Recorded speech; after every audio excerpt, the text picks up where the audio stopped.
ಸೂರಜ್ ಯಾವುದೋ ಹಿಂದಿ ಬಿಗ್ ಬಾಸ್ನ ನೋಡ್ಕೊಂಡು ಬಂದಿದ್ದಾರೆ.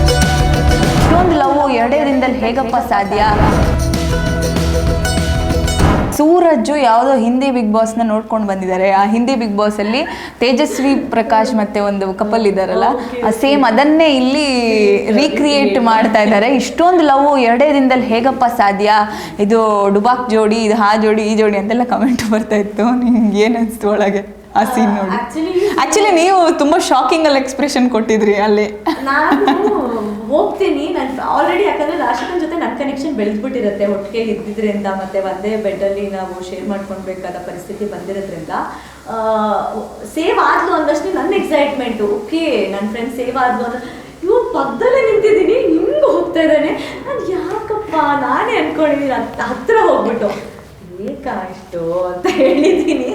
ಬಟ್ ಹೋಗ್ತಾ ಹೋಗ್ತಾ ಟ್ರೂ ಆ ಕನೆಕ್ಷನ್ ಮೇ ಬಿ ಅವರಿಬ್ಬರ ಮಧ್ಯ ಎಕ್ಸ್ಟ್ರೀಮ್ ಫ್ರೆಂಡ್ಶಿಪ್ ಇರೋದು ನಿಜ. ನಾನು ನೋಡಿದ್ದೀನಿ. ಫುಡ್ ಅಂತ ಬಂದಾಗ ಸೈಡಲ್ಲಿ ಎತ್ತಿಟ್ಟಿದ್ದಾರೆ, ಎಲ್ಲ ಮಾಡಿದ್ದಾರೆ ಅವರು.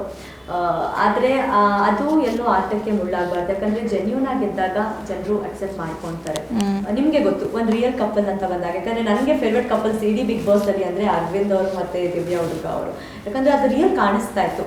ಆ ರಿಯಲ್ನೆಸ್ ಇದ್ದರೆ ಮಾತ್ರ ಅದನ್ನು ಇದು ಮಾಡಿ, ಬರೀ ಶೋಗೋಸ್ಕರ ಅಥವಾ ಇದು ಮಾಡಬಾರ್ದು ಅನ್ನೋದಿಲ್ಲ.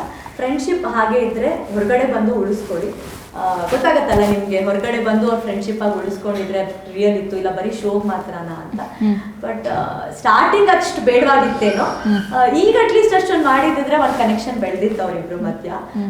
ಅವನು ಮುಂಚೆ ಟ್ರೈ ಮಾಡ್ದ, ಲೈಕ್ ಫ್ರೆಂಡ್ಶಿಪ್ ಅಂತ ಬಂದಾಗ ನನ್ನ ಅಗೇನ್ಸ್ಟೇ ಹೋಗ್ಬಿಟ್ಟ Suraj is a very confusing character ಮನೇಲಿ. ಅದು ಏನ್ ಮಾಡ್ತಾ ಇದಾರೆ ನನಗೆ ಅರ್ಥ ಆಗ್ತಿಲ್ಲ. ಓಕೆ.